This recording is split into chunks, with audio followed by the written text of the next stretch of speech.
Yes, I have turned it on here. Yeah, it's on.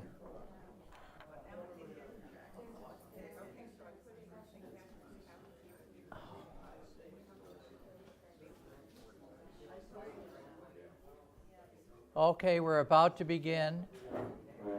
In the name of the Father, and of the Son, and of the Holy Spirit.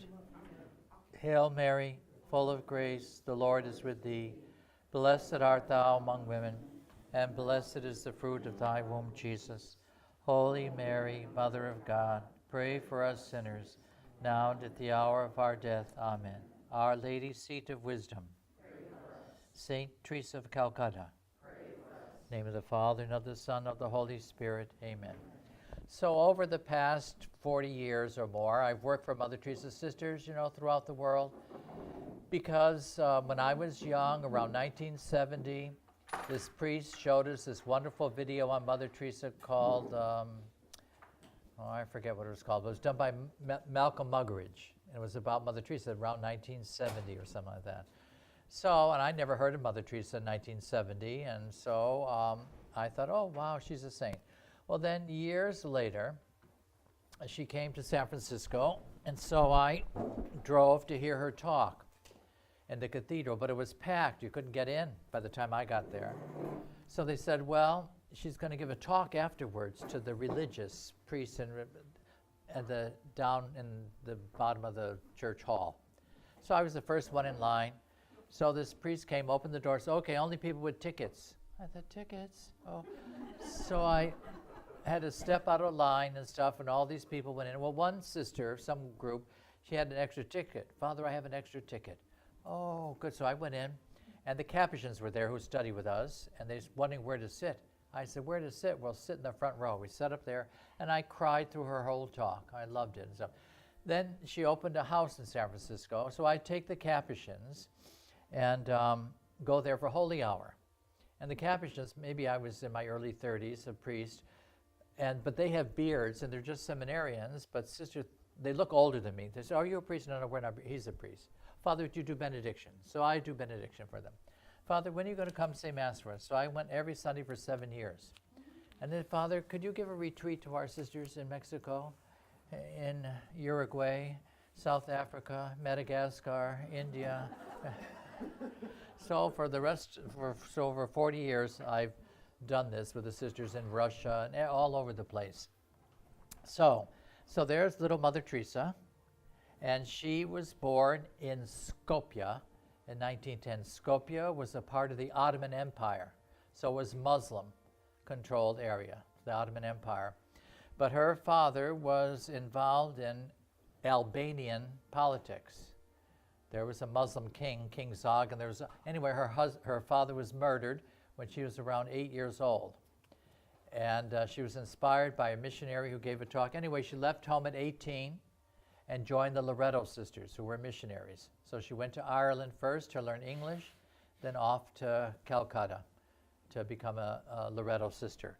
So she was a Loreto sister. When she was about 38 years old then, around 1948, she said that she received a call from the Lord to leave everything, serve the poor.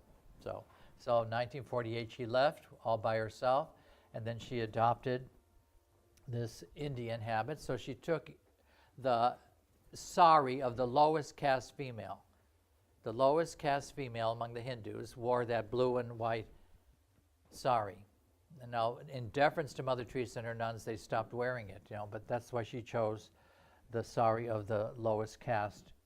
And then she went all by herself. Now, the former students thought she would have gone a little crazy because she's dressed like that, and she had no place to go. She had no place to stay. And she tells about how she was very lonely, and should I go back to the security of the convent of Loreto? She was all by herself, So then their vocation, they pick up people from the gutter who have nobody to take care of for them, and they have the home for the dying. It was a abandoned Hindu temple that was given to her, and she'd bring the people from the streets into the Hindu temple called the Home for the Dying. So you see where they find people who are nobody to take care of them, living in the streets. And these are her first followers, the first 12, who were her former students. They joined her to serve the poorest of the poor. Her first disciple was Sister Agnes. Mother Teresa's name was Agnes, her birth name. Teresa was her religious name, given to her by the Loreto sisters. She took the name after Little Flower, who's her patroness. But there's her first followers. And her charism is to satiate the thirst of Jesus for love of souls. She thinks that Jesus' cry from the cross, I thirst, isn't for water simply, but thirst for souls. And that's her vocation, to satiate his thirst. And so her patroness is Little Flower. So this statue, you go up the stairs at the Mother House to the chapel, and Little Flower statue is there, and there's a quote from Little Flower, "In the heart of the church, my mother, I will be loved." That's where Little Flower found her vocation, I will be loved. And so that's Mother Teresa's patroness, Little Flower.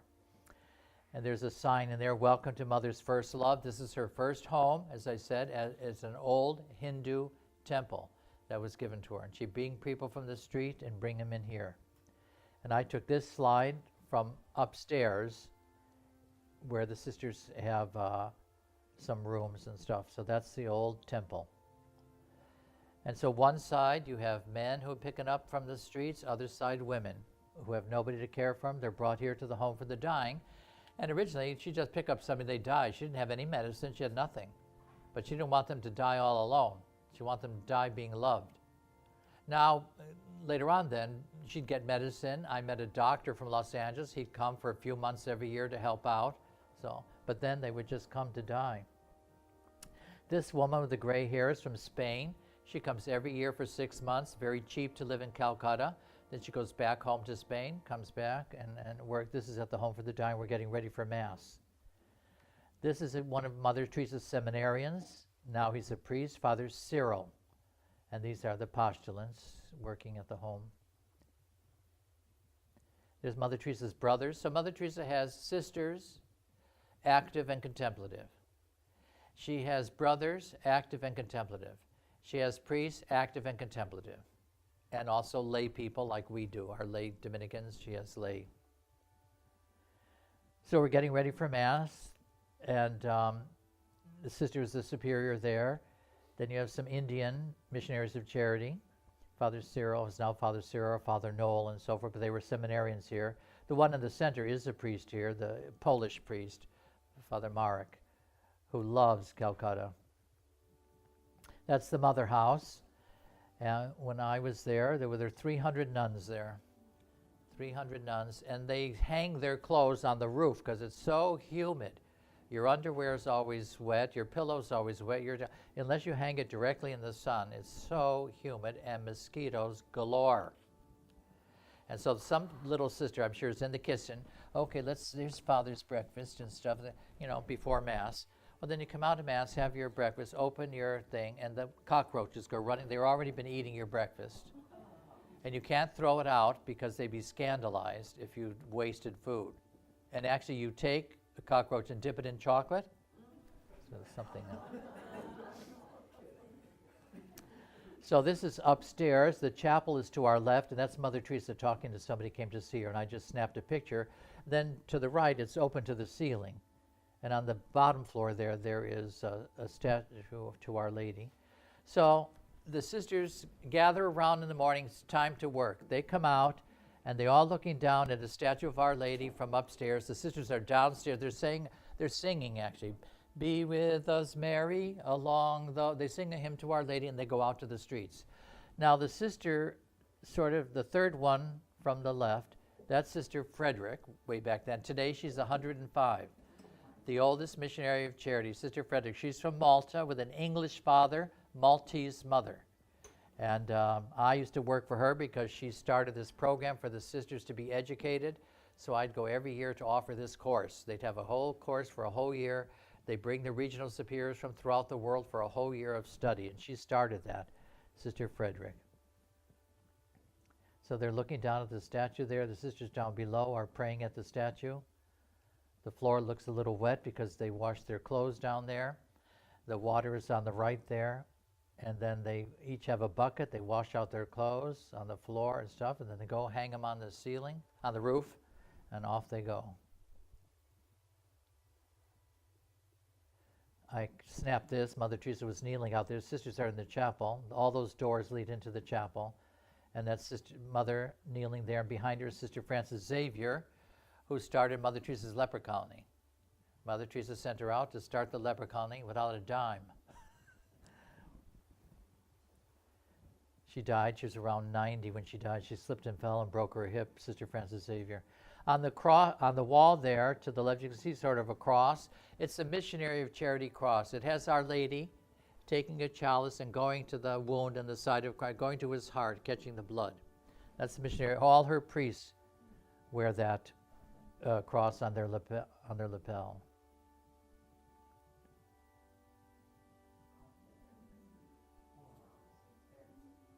That's the Mother House Chapel. All their chapels are the same.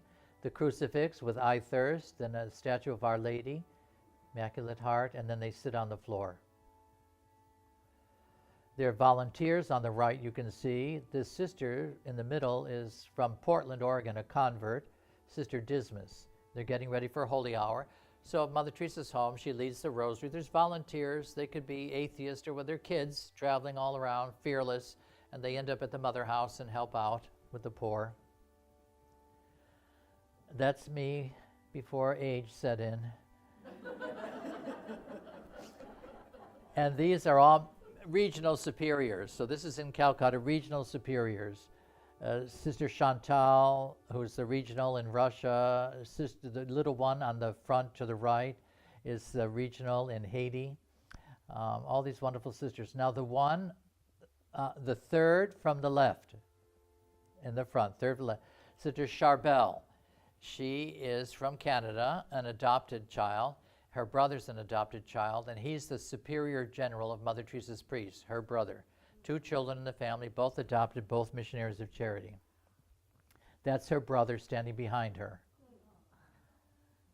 Both adopted, Father Brian. And then somebody painted this, so that's Mother Teresa. On the wall of the convent is a quote from Mother Teresa, "I promised to give many martyrs to the church." So about 6 months after she died, some Muslims broke into their community in Yemen and shot the nuns to death after Mass. 3 of the nuns were shot to death. One was a Filipino. I tell Filipinos the first martyr was a Filipina, Sister Mary Michael, 35 years old, shot by Muslims. So, but the sisters wouldn't be scared away, so they stayed in Yemen. Now, a while ago, ISIS broke in and shot the nuns to death. One sister survived. She ran to the chapel to tell the priest, ISIS is here. So the priest consumed the Blessed Sacrament before they kidnapped him. They looked for her, but they never found her. She was behind the door. They came in 3 times, but they never saw her. So she alone survived. But these are, so the first martyrs and from Yemen, and then the next martyrs were in Africa. A community of sisters was kidnapped during the Civil War in Sierra Leone, and then after it was all over, 4 sisters were shot to death and 2 survived. So I just snapped this picture. Some people coming to see poor Mother Teresa, she's so, they say, Mother's, we just want to see, we don't want to, just want to see her. So poor Mother Teresa comes out and greets the people and stuff. And this guy on the right, you can see Mother Teresa's feet. Anyway, he's an American who helps out in Mexico with the poor. And he came to see Mother Teresa. And she's talking to a couple here, Mother House. Then this girl behind Mother Teresa, she's from Spain. And she comes and works. And she was going home. She wanted to talk to Mother Teresa, but she could never get to her. There's so many people surrounding Mother Teresa. So today she was going home to Spain. She came to the Mother House to pray before the Blessed Sacrament. And there was Mother Teresa. So she got to speak to her. That's Father Cyril, Brother Cyril at the time. So there she wrote some things. Mother Teresa gives herself, gives herself, gives herself. Same thing with Mother Angelica. I brought a group to Mother Angelica's. Mother Angelica was ill, but they wanted to see Mother Angelica, this poor old man. It's my only chance to see a saint. I thought, poor Mother Teresa. So we're about to leave. Mother Angelica calls me and she said, bring them in.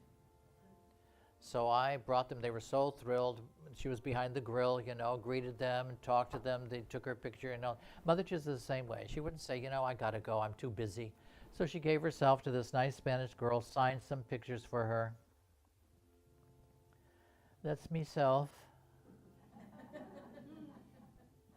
What year was that, Father?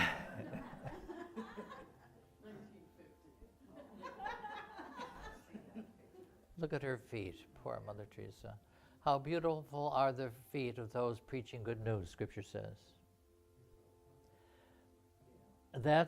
I was leaving now to go home to the airport to go back to the United States after giving a retreat. So Mother Teresa comes out, Father's leaving. What do I have for Father? She'll come out, give you some pictures and stuff. Oh, God bless you. She doesn't say, bye, Father, I'm busy. She'll follow you down the staircase, looking at you and follow you. So this Canadian girl was there, and I had a couple of pictures left. I would never ask her for a picture. But this Canadian girl who had come to talk to me, she got me. I only had a couple of pictures left, so she snapped a couple of pictures. I just took some pictures of the street.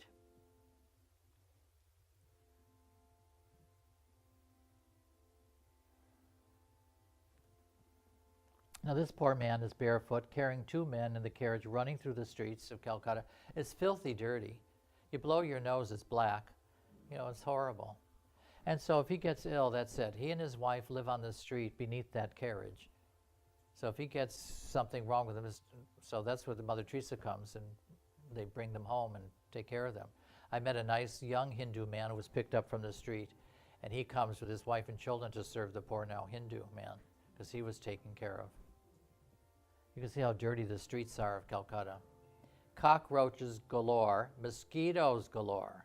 Not a couple of mosquitoes, gazillion. You have to sleep under a net, and it's horrible. You have to tuck that net in and make sure there's no holes, because they're tenacious, those mosquitoes. And they have malaria. You have to take malaria. Oh, it's a nightmare.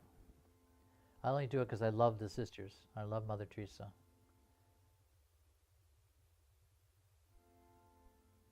Poor people living in the streets. Now, this was all new to me, but now this is San Francisco. That's Calcutta, but it's just like that, except it's worse, because the people in Calcutta are poor. The people in San Francisco are drug addicts and terribly mentally illness and all this stuff, living in the streets, shooting their needles and stuff. These are just poor people, living under rags at night in the street. This little girl must have had lice. She had her hair shaved. Then the sisters, what they do is they take the poor children who can't go to school because they're poor, and they teach them up here, and they give them clothes, a nice meal. They're poor. And that girl next to sister is a university student, and she helps teach the girls. This boy is a university boy. He helps teach the boys. And of course, they have no classroom and stuff. They sit on the floor. And then people started living, take care of the poor, so they have Premdam to the Holy Sacred Heart, where they bring the poor people who survive. They have no place to go, so they live here, Premdam. Sacred Heart. Poor people have no place to live, crippled people, and they plant stuff. These are all volunteers. I met a woman from San Francisco. Her kids are grown. She came to serve and work out. I met another woman from Maine. She came, but she was scared to death. She looked out of her hotel window. No, I can't go out there. She was so nervous. Finally, she got enough courage to go out and work at the home for the babies, the children. And she fell in love with this little girl, Rita, who was born with no eyes and crippled. So I met her the year later. She said, I've come to adopt her. Her own kids were grown. So she adopted her, and I had kept in contact with her. She said, the doctors work on her legs. They think she'll be able to walk, She never saw grass before, and she sent her to the school of Helen Keller for Helen Keller and stuff. This Irish woman started a little orphanage in Calcutta, and she brought the kids over to see Mother Teresa. And there's the Irish woman to your left, and Mother Teresa is blessing the children with her hands. She's talking to the children. And she heard me snap my camera. She looked around.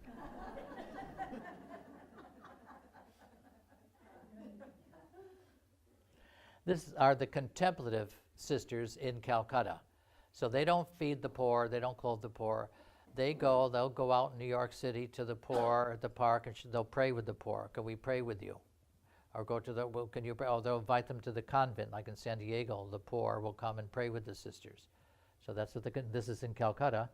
And it's horrible because it's near the noisiest train station in the world. It's noise, noise, noise, horrible noise. And there's one of the sisters doing the laundry, the contemplatives. And it's nice because outside, this is a little building where they do the cooking. It's so humid, you wouldn't want to turn on your stove inside the house, you know? So they cook out here. And I had my own little place back there to stay. You think how nice, full of mosquitoes. Full of mosquitoes. It's horrible. And then I was into the bathroom and I saw something. I thought, what was that? It's this lizard, big lizard. But actually they're nice because they eat the mosquitoes. Oh, what did I do?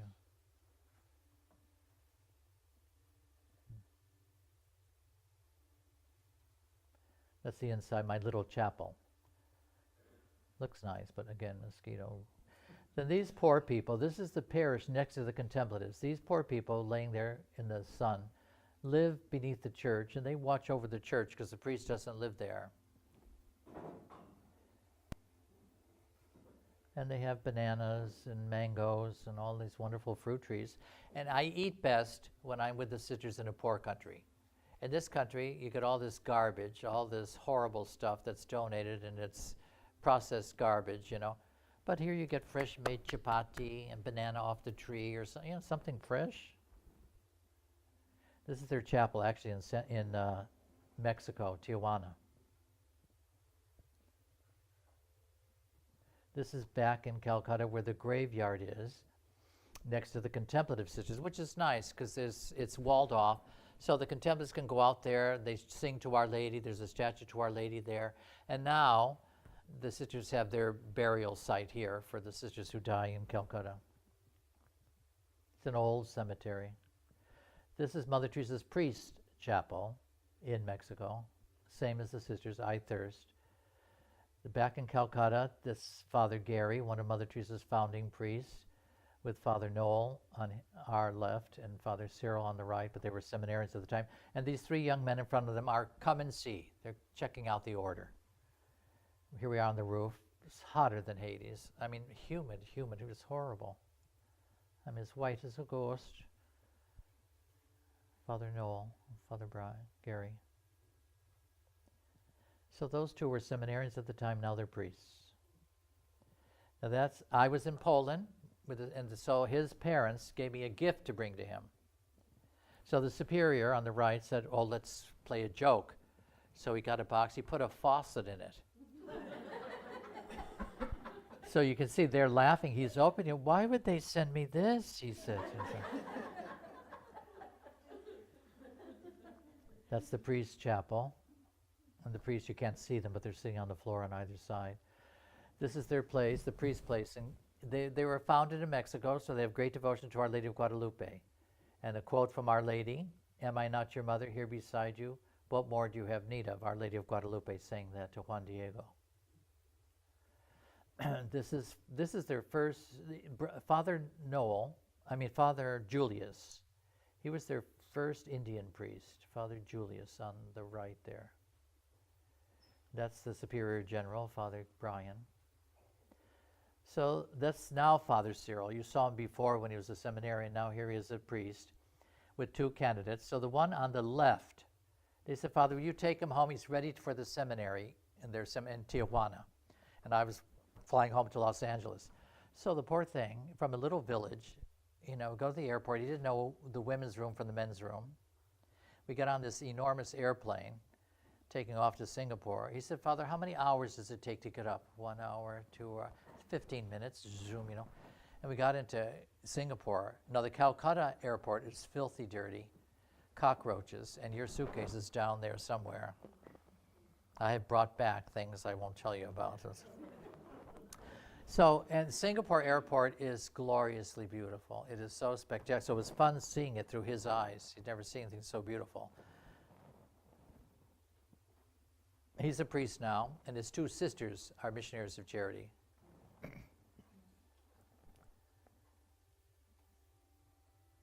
That's the Superior General of Mother Teresa's brothers. This is in Calcutta. And two of Mother Teresa's brothers, missionary of charity brothers. They're going to make their profession. It's hard to see, it's a little dark. But they have lays. That's their tradition. Put a lay on somebody, you know. They had made their vows. This is a big place that Mother Teresa has in Calcutta, where they take care of children who have parents, but they're sick and they're poor. So they nurse them back to health. And they have poor people who live there and stuff. And they have some poor cows that live there. Now she's freezing to death because it's probably 78. Seriously, it's so hot in the summer. The winter time, I love going in the winter, you know, because it's like that, but she's freezing to death. These are lepers who, this building behind them is the tertianship for Mother Teresa's brothers. So just before their final vows, they have like another novitiate. And so they've made their vows, and so these lepers put up the tent, and there's going to be a reception in the tent for the people coming to the vows of the brothers. So they, and I felt a little embarrassed because everybody eats with their hands. And they bring out a fork for me. But, you know, yeah. But these lepers are healthy lepers. They've been restored back to health, so they help put up the tent and stuff. There's me with the lepers.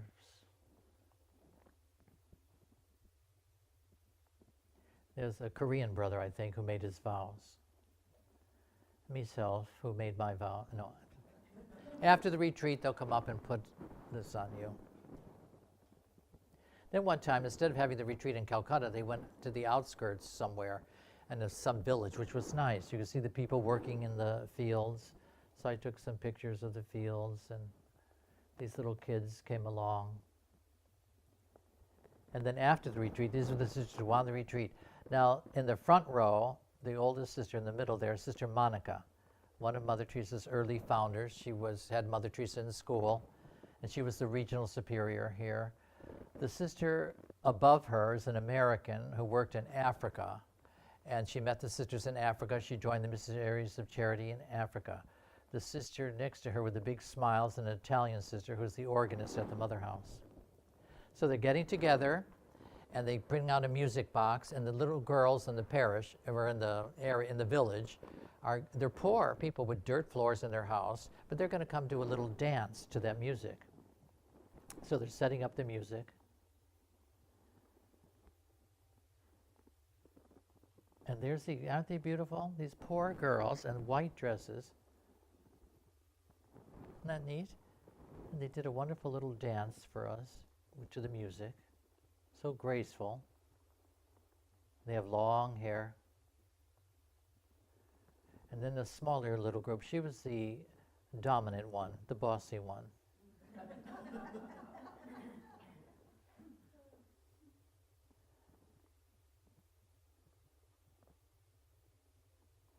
Okay, now, okay. Then they're getting water.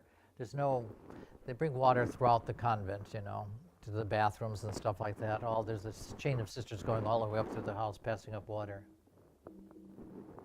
So, and now I'm going to go to part 2.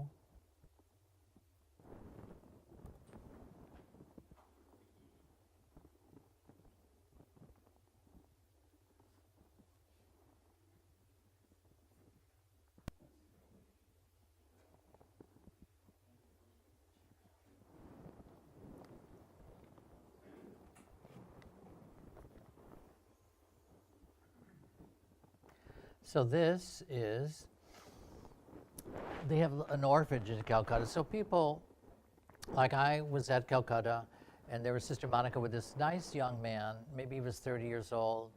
Well, Sister Monica had been walking through the streets of Calcutta one time and saw something move in the garbage. She dug in the garbage. This boy, he was a baby then. So they would take unwanted children, wrap them in some, put them beneath the wheel of a taxi or something to be killed. Well, then Mother Teresa sent out the message, I want them, so they bring them to her. So Bill Clinton had the nerve. You know, Mother Teresa was asked to give the talk at the International Prayer Breakfast in Washington, D.C. when Clinton was president. And she always talks about abortion. She got the Nobel Prize abortion. She was in San Francisco speaking at the cathedral, and the mayor is Jewish, Feinstein at that time. Abortion, abortion, abortion. If a mother can kill her child, we're saying violence is the way out of our problems. So she did that at the prayer breakfast, and Clinton just grabbed his water and took a little sip and stuff. But afterwards, he had the nerve to say to her, what about all these crack babies? You know, babies born to addicted mothers? Like she's going to say, yeah, we'll kill those. Can you believe it? She said, I want them. I want them. Give them to me. So they do that in Calcutta. They bring the babies here. I met a sister one time. Where are you from, sister? Calcutta. There's no sisters from Calcutta. Well, she was an orphan. Grew up in the orphanage in Calcutta. I met a missionary of charity, Indian, from Europe. Oh yeah, you're from Europe? She was adopted by Europeans from here and became a missionary of charity herself. And then down below the orphanage, they help give food to the street people. Now, Sister Priscilla in the center there is going to get somebody to take me for a little tour of their leper colony and stuff like that. So before you saw that sister who was freezing to death, she was on a road. It was this road before it was paved. This is how it was before, where Mother Teresa, they take care of little babies, they have crippled people and so forth. But now it's all paved, and so there's a little superior on the left giving us a little tour. And they grow fruit, food, stuff. And they make Mother Teresa's vans there. See that van? They put together the chassis and stuff. They build her little vans. That's on the right is the place where they take care of little children who are sick, poor. And then the red building is the convent. Convent chapel, always the same. Our Lady, I thirst, the tabernacle, and sisters sit on the floor. There's the home for the children. And all those patterned things, those are made by the lepers. The sisters' sari, made by the lepers. The lepers are put to work, you know, they get paid. The healthy lepers, that is. So these children are poor, but they have parents. And these women help out, they're volunteers. A little river there. I saw a big snake come out there. Oh, Father, don't be afraid. It's not poisonous. Oh, thank you, sister. And Mother, you know, Jean Vanier started communities for mentally handicapped people. L'Arche communities are called, like the Noah's Ark, a place. So this is an L'Arche community next to Mother Teresa's property. She gave some property to the L'Arche community. So this man and his wife, they're French. And they run this place for retarded Hindus. And the boy on our right is a Hindu retarded boy, belongs to this community. So they gave us a little tour. They were working here and stuff. They make greeting cards that are sold and help support them. And so a retarded person doesn't have to live in an institution. They can live in a family, do the dishes, help set the table, you know, a community. This is the leper colony now. One of Mother Teresa's brothers on the right and two of her sisters, Sister Petrina and Sister Georgina, going to give us a tour of the leper colony. So where we are, this side of the railroad tracks is the leper colony. Across the tracks is an outpatient clinic run by the Missionaries of Charity. This property, which is cheap property along the railroad tracks, was given to Mother Teresa, and that's where she built the leper colony. It's called Gandhiji Prem Nivas Leprosy Center. Constructed by the Missionaries of Charity with the money that she got from the Nobel Prize in 1979. And they grow vegetables, and of course they have drainage for monsoon rains. You probably can't see it, but in the middle is a man, a leper, who's tending to these vegetables. So the healthy lepers, they go to work, they do things, the sick lepers are in the infirmary. There's a leper. He maybe lost some fingers to leprosy. He's the gatekeeper. There's a sick leper sunning himself outside. We had leprosy on his feet and hands. This is where they make a cloth called lungi, which what poor men wear. It's just like a cloth that they wrap around their waist and stuff, and the lepers make them and sell them. They dye the thread and spin it. There's this Mother Teresa's saris being made by the lepers. You can tell she's a married Hindu woman because she has a red dye in her part, in her head. That means she's a married Hindu. Leper also, spinning the thread. There's the finished product. I took one of them home. There's the vat of red dye. Another sick leper outside. And they were, I don't know what they're doing with that melon up there, riping it. See that what he's wearing? That's a lungi. Mongoose. Tastes just like chicken. They have cows, pigs. Smelled horrible, but a nice pig family. Little babies taking a rest with mom and dad. They have a little siesta, the pigs, in the afternoon. Then doctors come and help and stuff, so they don't die anymore. It's wonderful. They come and volunteer, and you know, this poor man lost his leg, this leper, when I was there. He was crying. Then they have this place at the leper colony, and they have fish, you know, so they can eat fish. But to me, it's not worth it. It's full of bones, gazillion bones. I forget it. That's the leper colony. These are sick lepers, and sister is singing to them in Bengali, and they'd answer, she'd sing. And there's a little boy, you can see his spindly little leg on the very right, little boy with leprosy. There he is on the right. So these poor lepers. And the poor man in the middle, it looked like he broke his back, he could hardly see, had leprosy.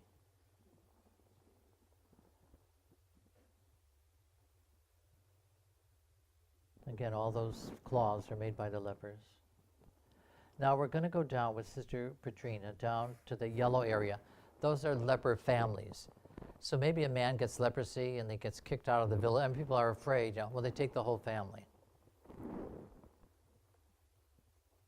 And I'm sort of afraid to take pictures. She said, oh no, Father, take pictures. And they live in these little bamboo shacks.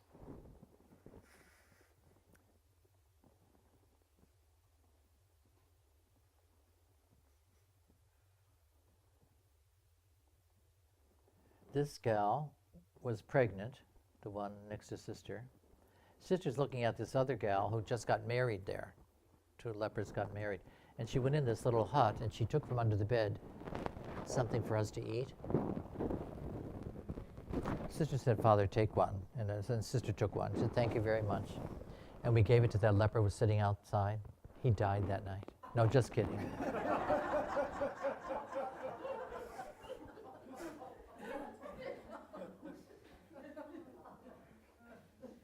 There's the gal who just got married. And they gathered for a group picture. The two sisters, the families. Now these sisters, poor people for fuel, they take dung and they mix it with charcoal, and they dry it out in the sun. You go to some villages, it's on the sides of the trees drying out. And actually, they have McDonald's now in Calcutta, and I've had the McDung burger. It's delicious. It has a certain flavor you can't explain.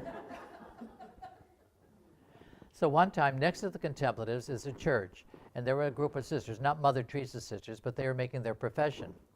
So I went over to take some pictures of Catholic Indians. So this guy and his family, and then he took the camera. I said, oh, Father, let me take some pictures of you.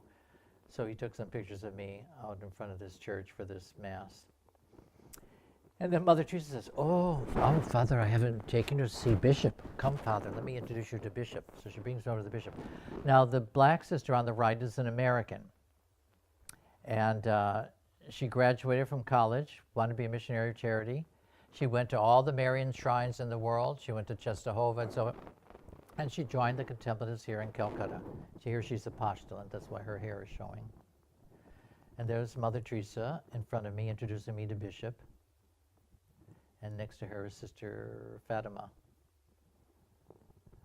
This lady on the left was a Hindu who married a Catholic, became Catholic, and she was so kind. A very wealthy family. That's her mother-in-law and her daughter, and the yellow is her daughter. But she was so nice. She'd bring me over food. She cooks chicken or something for me when I was with the Contemplatives giving a retreat. The Hindus love to come to Holy Hour. They're very, very, very spiritual. I always bring an icon of St. Dominic with me in a little box in the airport. What's it? Take out. You got any batteries? Take out, take out. What's this? Open my icon. Oh. He holds it to his head. Yeah, very respectful of religion, the Hindus. There's Mother Teresa. And on the right, I think, is Sister Florence, her 11th follower on the right. This I have in my breviary Mother Teresa gave me. God bless you. This is in San Francisco, and we're heading in for Holy Mass. There's myself before my old age. Mother Teresa processing in for profession for her sisters, making their vows. That's our wonderful church in San Francisco, St. Dominic's. Mother Teresa's in the second pew across there with Sister Frederick, who's 105 now, and the sisters who are making their vows in the front pews, or the chairs, actually. They're in front of the front pews. And that's Mother Teresa. After she left, everybody had to go sit in that seat there. I was afraid they're going to take the wood apart, take relics and stuff. Then after Mass, the Archbishop asked Mother Teresa to come up. So she comes up and gives a little talk. Then in the sacristy, now this is like 1985, before priest scandal, before any priest scandals, that's 19.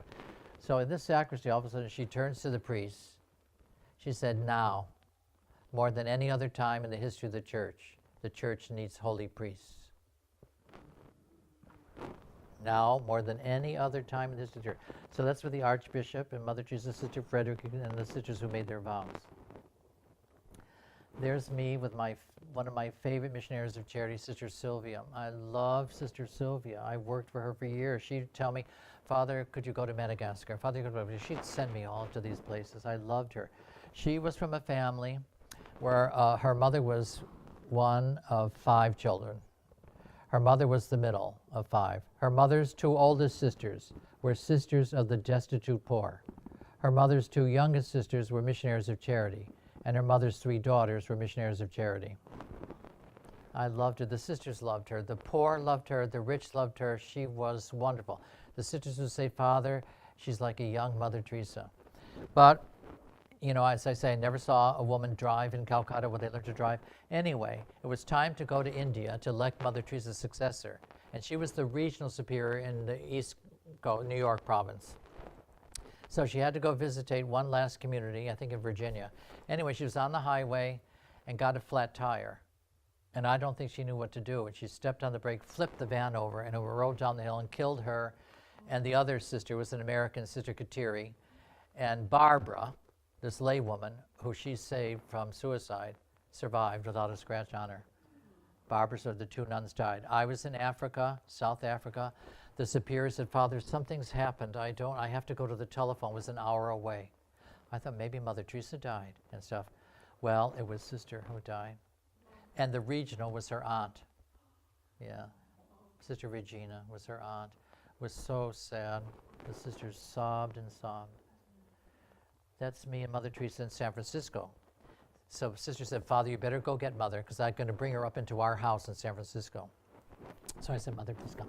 So we went upstairs to our recreation room and stuff, and I had her come into our chapel.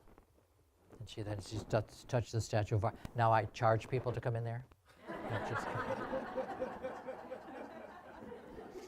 So this is up in our recreation room with some Dominicans gawking at poor Mother Teresa.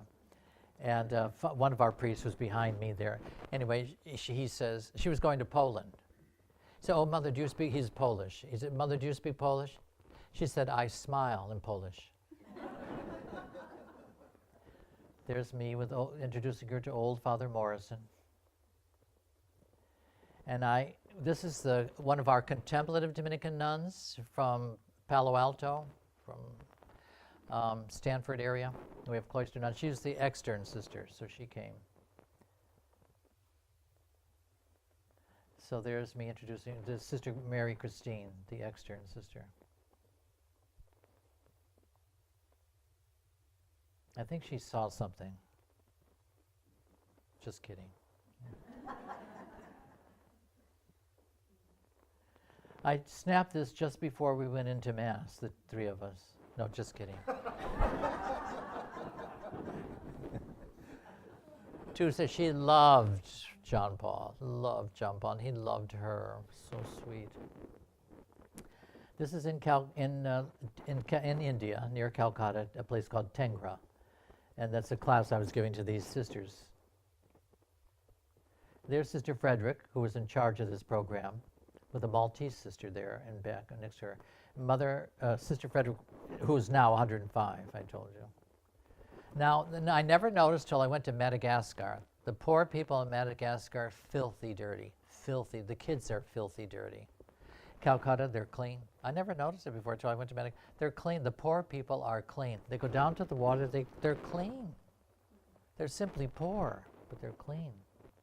This was when Mother Teresa died. This was one in one of the papers. We pay tribute to the angel who showed us the way. Clever, huh? So I was blessed to go to her funeral. So all these flowers came in from the different missions. There were camera crews there, and of course it was hotter than Hades. It was September. Flowers galore. What are they going to do with all these flowers? And all the poor people lined up from the villages to come with their flowers. So the sisters would take the flowers, put them in baskets, go out to the backyard from the church and rip them all apart. And draw pictures in the ground. So they're taking the flowers from the church in baskets to the backyard. And see, they drew Mother Teresa's face with flowers. Now you see the two sisters in the back, how huge that is. And Mother Teresa has the cross on her lapel and the yellow flowers. All for Jesus, the praying hands with the rosary wound in between the fingers of that.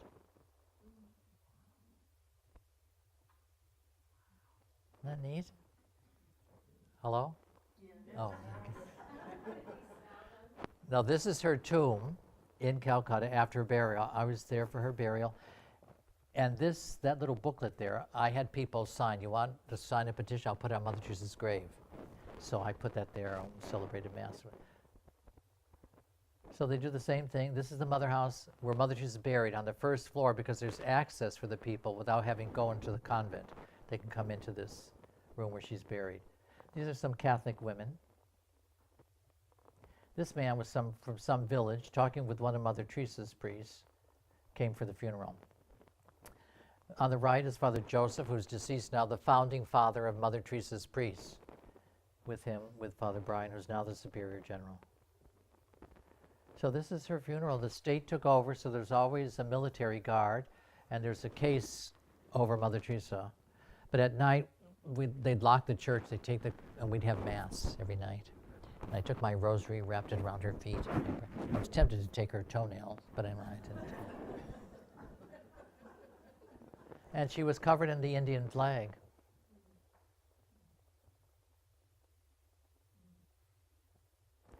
Over to the very right of that glass case, that sister facing us is Irish, one of my favorite sisters.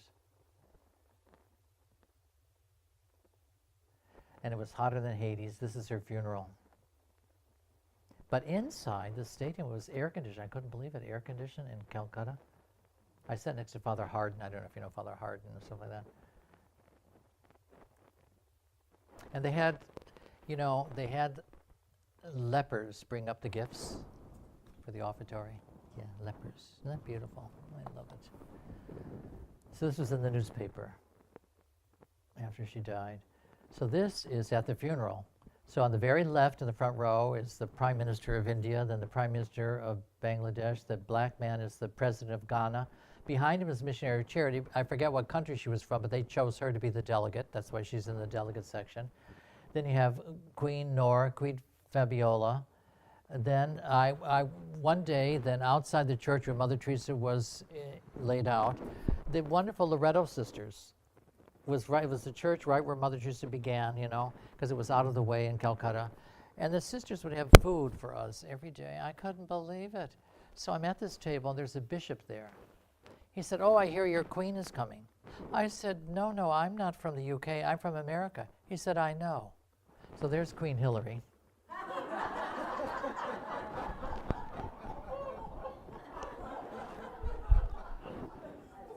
The third one from the left. The last one on the left is the daughter, a Catholic daughter-in-law of Indira Gandhi. Indira Gandhi's son married her. And she's loved by, there's Queen Hillary. And this is our procession into the mother house. Now the woman in the middle there is Mother Teresa's only living relative, her niece, her brother's daughter. And behind her, that tall man behind her, is her son. And way at the end is me. At the very end, the tall person there. And then we're inside the chapel. I didn't know these guns were going to go off. I jumped a mile. Inside for the burial. And all these flowers. There's her tomb after she was buried. Now, can you believe it? See this woman here. Now, next to her is Mother Teresa's successor, Sister Nirmala, who was from the highest caste Hindu family. And she was a convert to Catholicism and now deceased. But she was the second superior general. Well, this woman, I'm in the airplane leaving Calcutta. She's sitting next to me. Oh, Father, you're a Dominican. Oh, do you know Father Basil Cole? Can you believe it? Who teaches in there, lives in Washington at their house. Basil Cole, who is, he's from California, and he taught over in his province for years. I couldn't believe, her husband went to school with Father Basil Cole. I'm sitting next to her on the airplane. I couldn't believe it. Yeah. She's from San Francisco. That's the tomb. We paid tribute. Now this, somebody did this. Isn't that beautiful? It's Our Lady, Immaculate Heart. I don't know who did it, but in her tunic is all the sisters in final vows. All their names are written in there. Isn't that clever? And that's a statue somebody did of Mother Teresa. So they put it in the Mother House chapel on a little cushion where Mother Teresa always sat.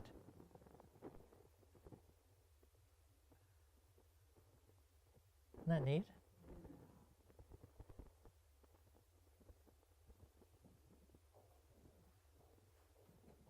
And there she's blessing her successor, Sister Nirmala.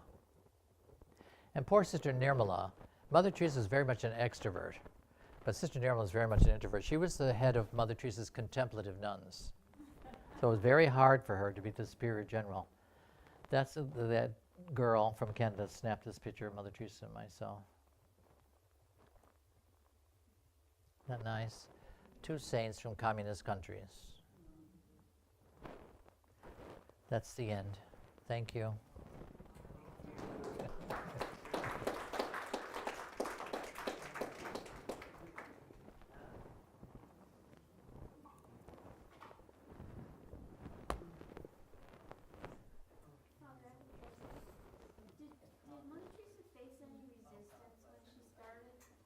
Any resistance?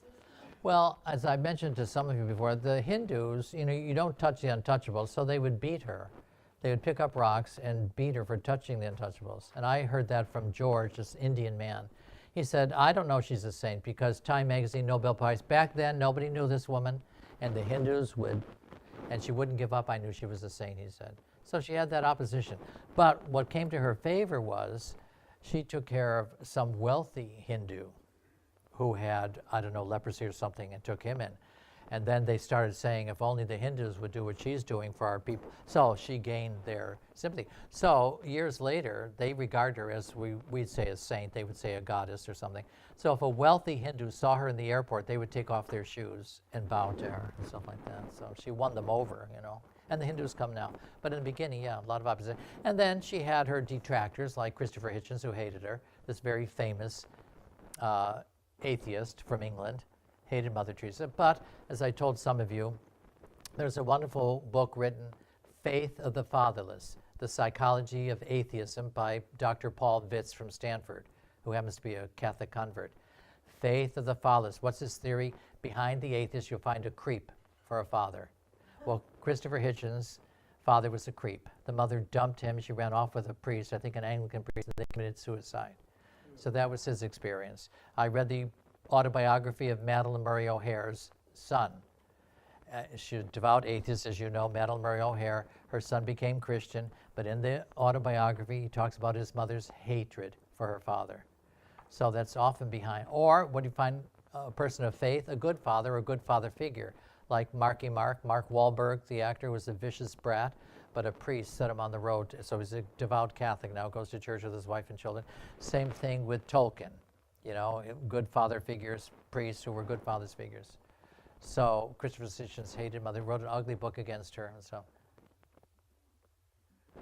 You have time. I watched the live stream yesterday afternoon, and you didn't touch on your father said when that girl got killed. Oh, I forgot to say that. Yeah. Well, so Dad said this little girl died in a car accident. God is love. So suppose she didn't die in a car accident. She grew up and she married Tom Smith. Well, she didn't. She died as a child. Your mother married Tom Smith, and you don't even know it. That's absolutely true. Somebody died when they were young. If they hadn't lived, they could have married you, and you wouldn't be here. So, like, we have a priest, Father Anthony, our novice master from Butte, Montana. So they'd go up to the graveyard as kids and put flowers on. There's a woman with their last name. They went, who's that woman with our last name? Well, the father, when they became teenagers, told him he was married before. And Marguerite was his first wife. She was 19. He was 23. And she died a year later of scarlet fever or something. Now, if she hadn't died, Father Anthony and his sister wouldn't be here because the father married again. So, you know, death isn't an evil. We're created for God. So, you know, those children at Fatima had no death anxiety whatsoever. No death anxiety. They couldn't wait to die, those children. They loved Our Lady. They offered their sufferings because Jacinta died all alone because her mother couldn't be there. She had other children. She had to go off to the big city with her disease. You know, they died of COVID, so to speak, the COVID of 1918, which was the Spanish flu, they called it. So, but they couldn't wait to die. So Father Spitzer, who's done a lot of research into near-death experience, children, he says, with near-death experience have no death anxiety for the rest of their lives. So it's like those children. So this little girl died. Well, you know what? God loves that girl more than you do. If you love that child, you're not greater than God. Therefore, God's love must be greater than your love for that child. Your love is simply a smaller participation in God's far greater love for that child. So we trust in God. But if Father Anthony, and I said before with regard to myself, so if it weren't for potato famine in Ireland, I wouldn't be here, because my mother's grandparents came from Ireland, her mother's parents, because of lack of potatoes. So if there were potatoes, I wouldn't be here. And you wouldn't be here because there's something terrible in your ancestral path.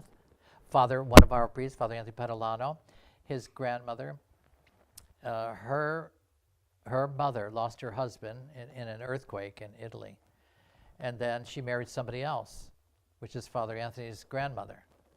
And so his aunts and uncles and cousins are alive because of the earthquake happening and she losing her first husband.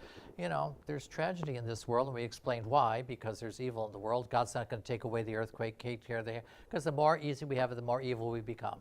But bring on the earthquake. It's like Dorothy Day. Dorothy Day, you know Dorothy Day? Grew up in New York, you know. Well, her family moved to San Francisco. And the San Francisco women were so snotty to her mother because she was not a native San Franciscan. But you know what? The earthquake happened. And all the women got together. They all cooked together in the square. So it didn't matter anymore whether you were an outsider or not. See, that's what trouble does. There's an earthquake. People get together. They help one another. That's sad, but God's not going to take away the suffering because you have more evil. They say people don't change because they see the light, but because they feel the heat. So, thank you all for coming.